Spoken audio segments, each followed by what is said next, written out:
For further information and advice on the issues raised in this program, always consult your own doctor.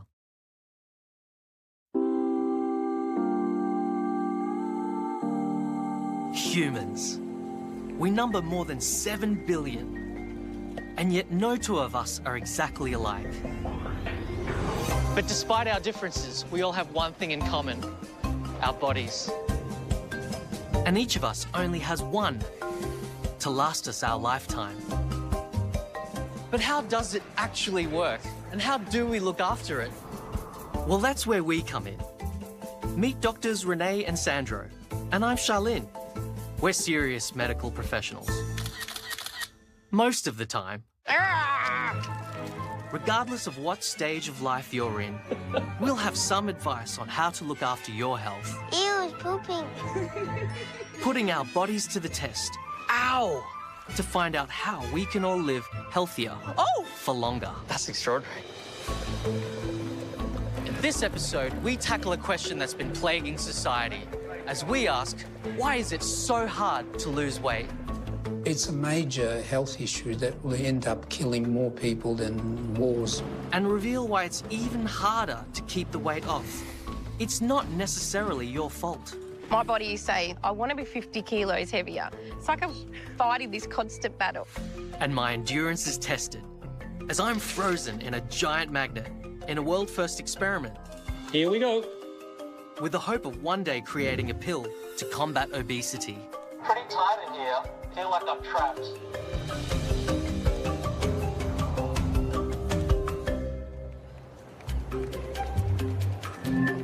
Why are we so overweight in the first place? Dr. Sandro is someone with a whole lot of knowledge on the expanding problem.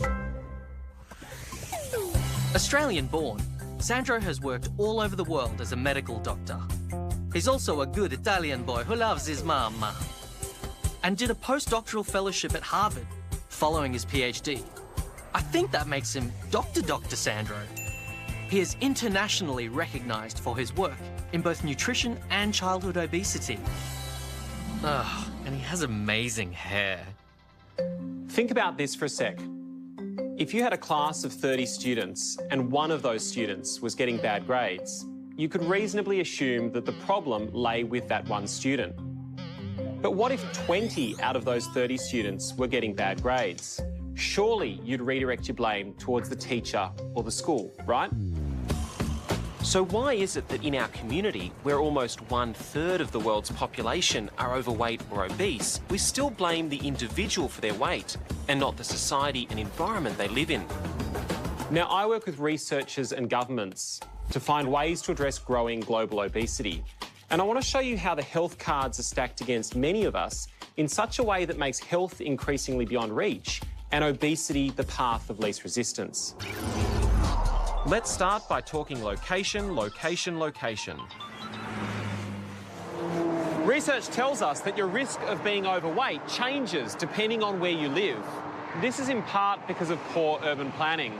We're talking whole suburbs that lack adequate footpaths, without places where kids can run and kick a ball, and where parents can't find fresh food without having to drive for miles. On top of all of this, a lot of food advertising clearly comes with an attitude of get 'em young. Many TV stations around the world advertise food during kids' programming, and often those ads are for foods with low nutritional value. However, the situation isn't hopeless. In fact, if we can ensure our kids develop the right eating habits early on, we could cut obesity rates in just one single generation. Studies show only 5% of healthier weight kids will grow up to become obese, whereas up to 79% of obese kids will become overweight adults.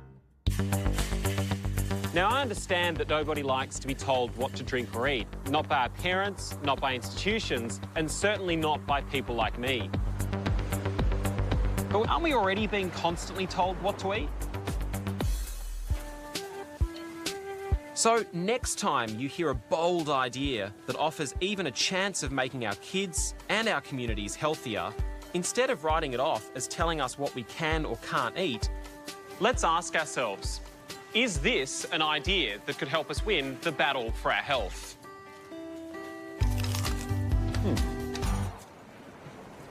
So in Sandro's expert opinion, we're becoming more overweight, partly because of poor urban planning and fast food ads targeting our children. We've also asked you on social media, why do you think we're overweight? I don't feel that losing weight is simple or easy. For me, it's very complex. Why is health food more expensive than junk food? Why? Laziness. Technology is increasingly encouraging people to be physically lazy. While guidelines for physical activity vary around the world, being physically active for at least 30 minutes a day will make a difference to your health and well-being. But with so many of us now overweight, obesity has become a health crisis. So, as a medic of 14 years with a passion for diet, nutrition, and holistic health, there's no one better than Dr. Renee to get to the somewhat flabby bottom of our weight loss woes. She also likes dancing? Oh, interpretive dancing.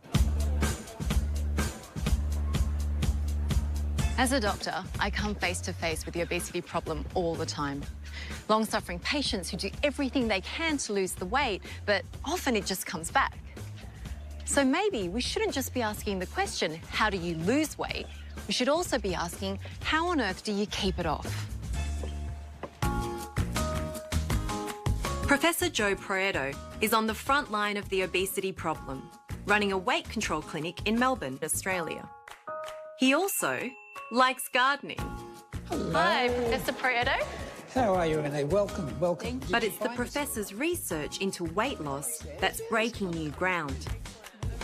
He believes our hormones push us to regain weight as soon as we lose it. So what happens after weight loss is that the hunger hormone increases, the hunger-suppressing hormones decrease, and then what we discovered in 2011 is that they stay there permanently.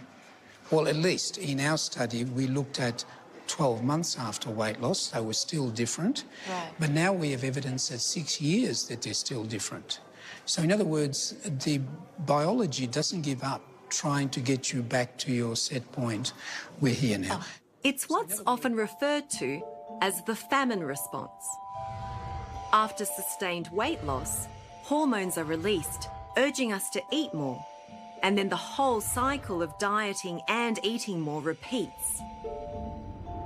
So a lot of people think that obese people are really just not trying. If you understand the condition, you know that these people are hungrier than people who are lean. Appetite is regulated by hormones that send signals from our gut, fat and pancreas to the hypothalamus in the brain, controlling our hunger. The hypothalamus is actually wired to make us look for food all the time. And that makes sense in an evolutionary sense. So, things have changed. But things have changed, but they've changed so fast that our biology hasn't optimised yet. We are not making any progress in stemming the obesity epidemic.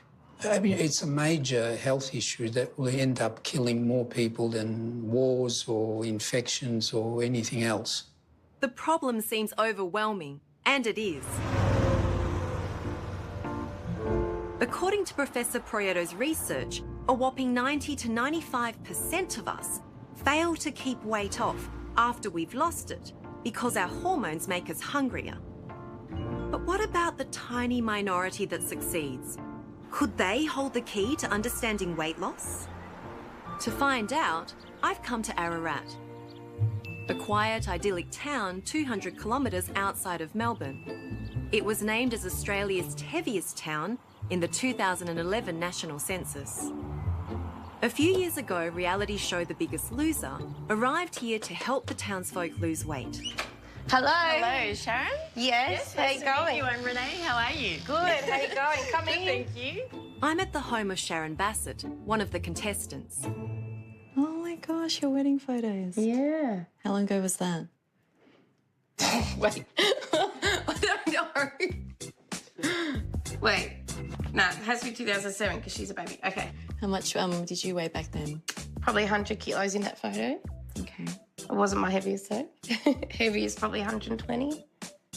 During the show, Sharon lost a whopping 50 kilos, 41% of her body weight. a truly impressive achievement. Would you do the show again? Yes. Yeah. Yes. As hard as it was, I would still recommend it and I would still do it. You know, they taught me how to eat properly. They taught me how to keep active and fit and the right things to do. And I keep all that and I use that every day. It literally saved my life. It's good. Sharon's weight loss was indeed a game changer. But the real miracle is that 3 years later, she defied the odds and has kept it off.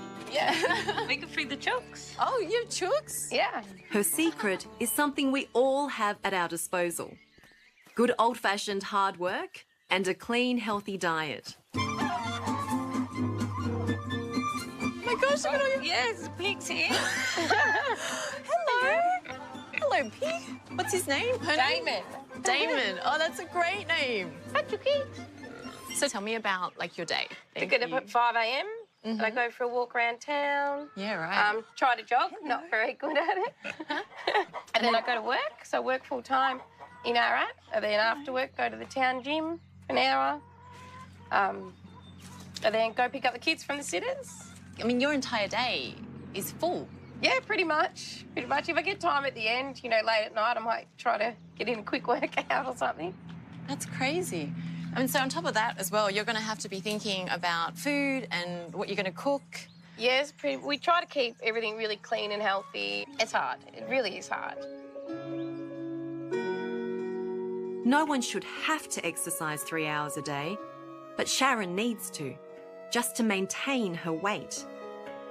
Thanks to the hunger hormones triggered by her weight loss, she needs to burn 300 calories a day more than someone who hasn't lost so much weight. It's a hard slog, and her resilience is inspiring.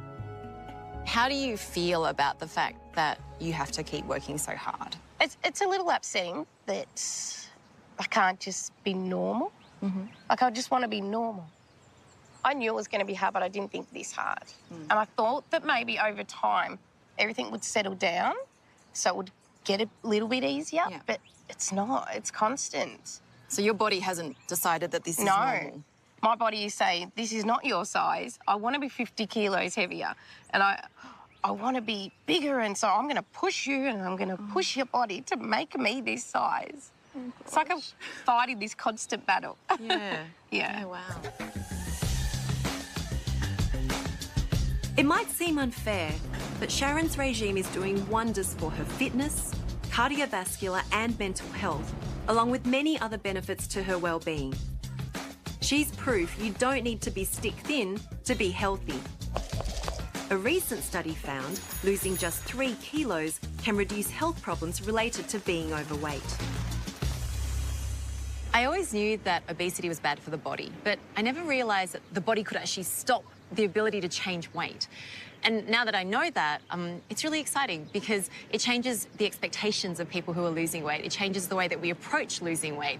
And hopefully, with all the research, it could change the treatments we offer in the future. So far, we've learned healthy eating habits when we're young are the best protector against adult obesity. And while putting weight back on after you've lost it may not be your fault, a crash diet is no substitute for healthy eating and regular exercise. But is there anything in the pipeline to help people like Sharon?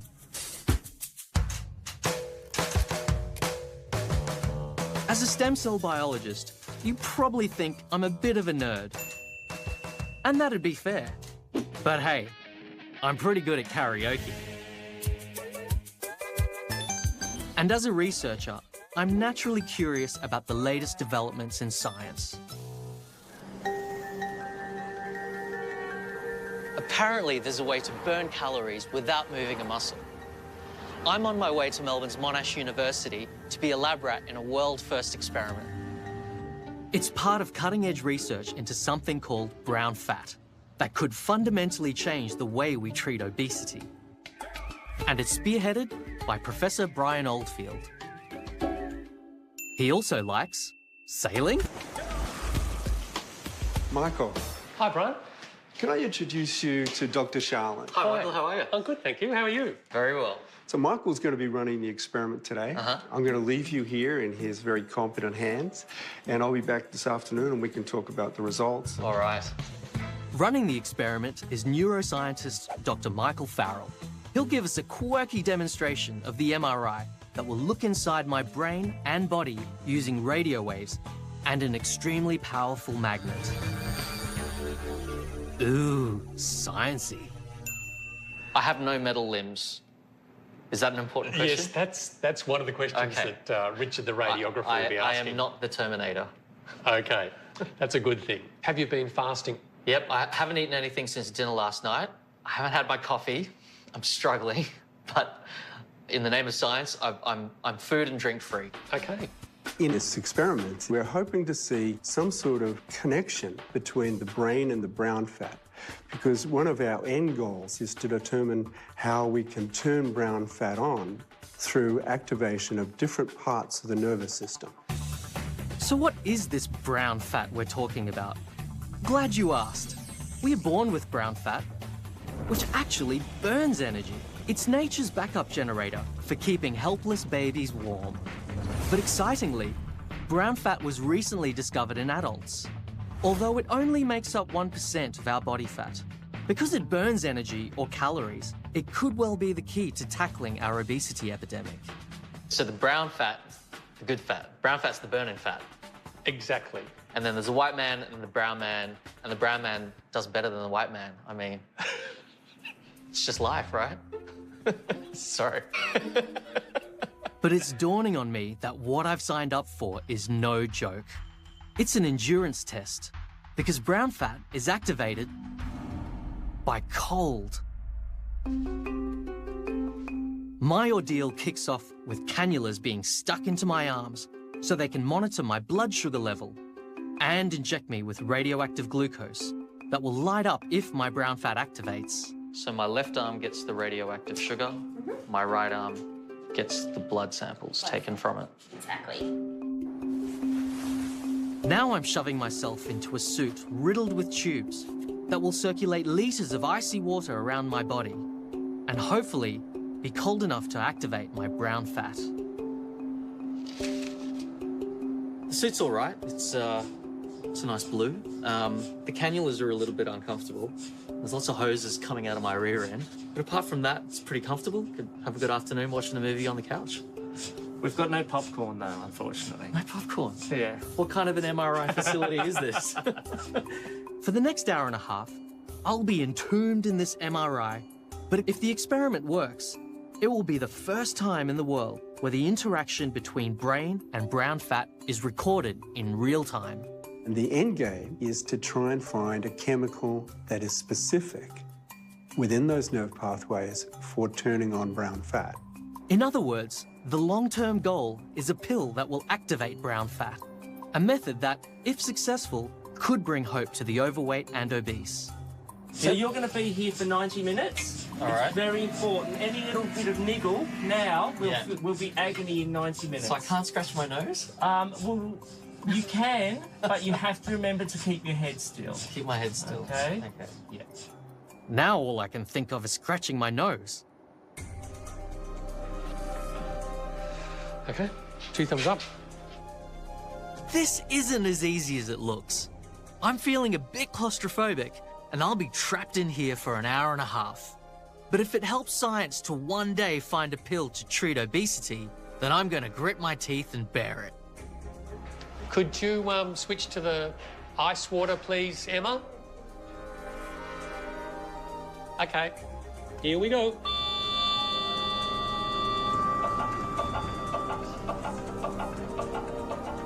Now the ice water is circulating around my body. I'm feeling it in places I've never had ice before. Hi, Charlotte. We're just checking in to see how you're getting on. Well, my head can't move. There's things all around my eyes. Pretty tight in here. Feel like I'm trapped. But I guess I'm just trying to stay calm and keep going. So when you do burn calories, where does the fat actually go? The human body is a genuine biological wonder, the pinnacle of millions of years of evolution through natural selection. But sadly, very few of us look like this. Most of us look more like Gary. In fact, at 37.8 years of age, 175.6 centimetres tall, and hauling a few extra kilos, Gary's about as average as you can get. And like most people, most of the time, he'd rather be somewhere else. Gary, not so fast.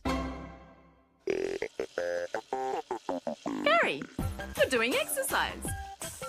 Well, good for you, because we know we all should be doing a little bit more.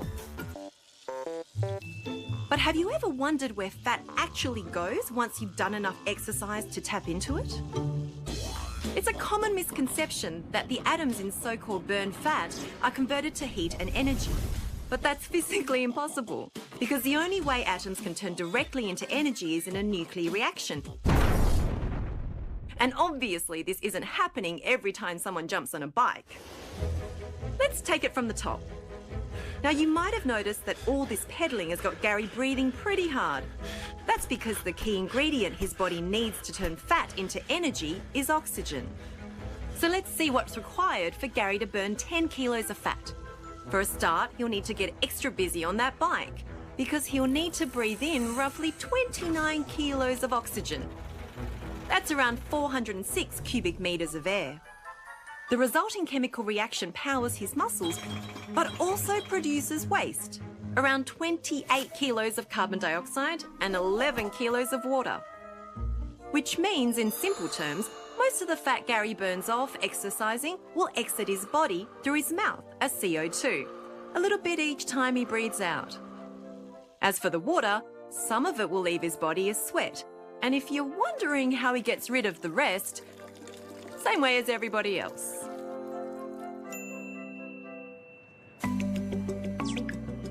How would you tackle our obesity epidemic? Give people on low incomes free access to gyms. Cooking healthy meals from scratch. I've lost 15 kilograms since September by cutting down sugar immensely and walking 30 minutes to an hour every day.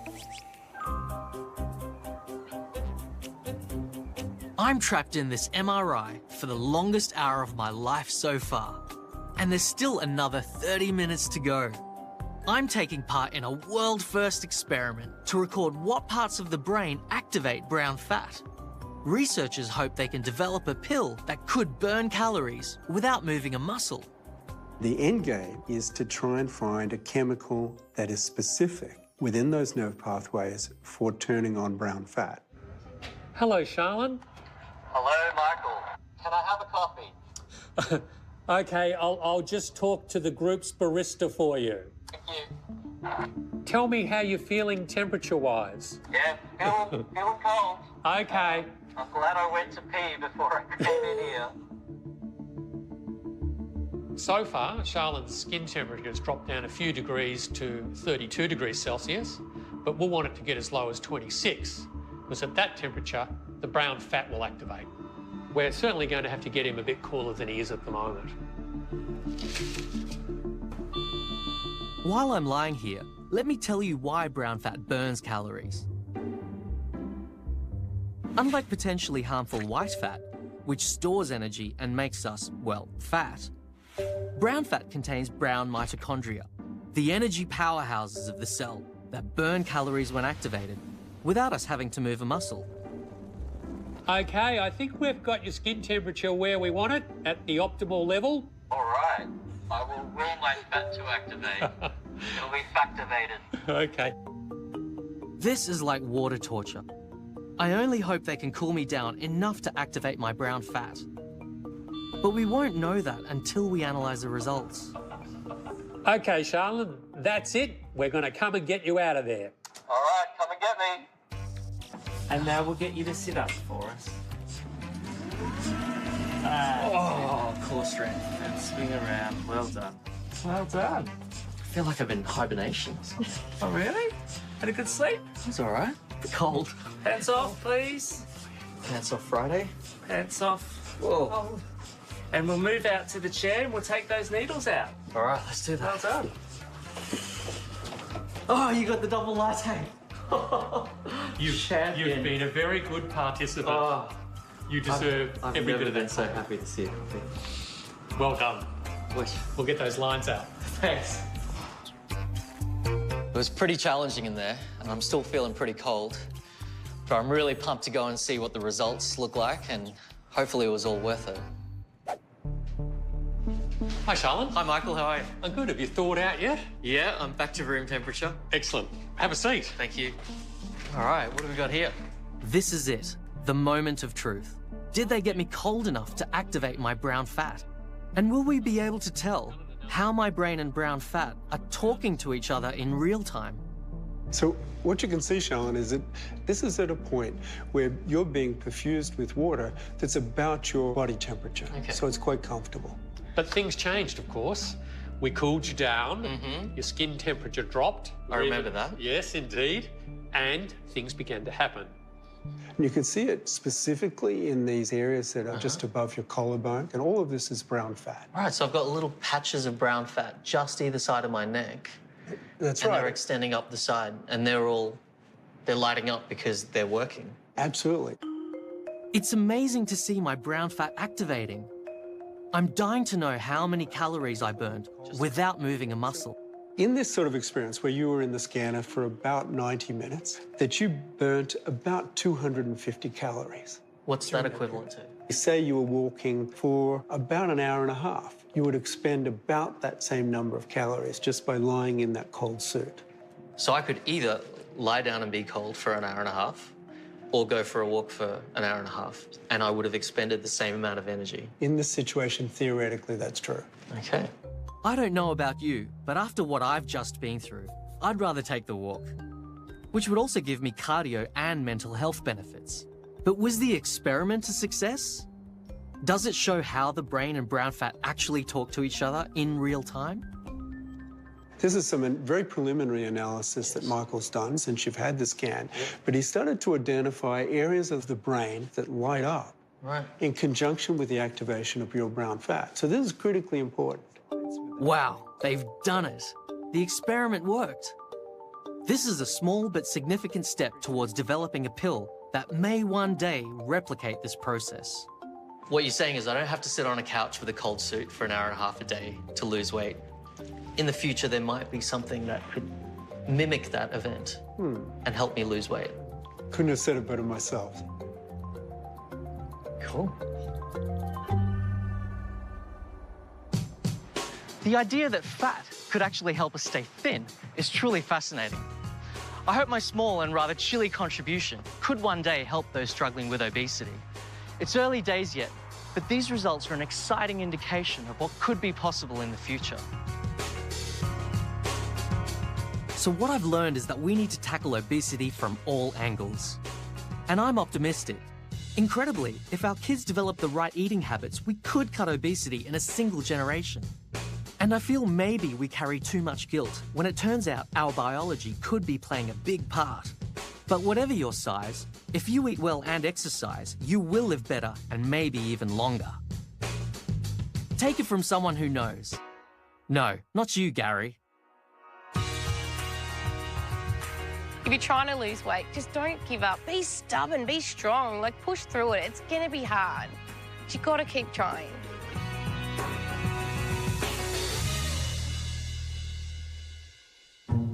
You still here, Gary? You can go now.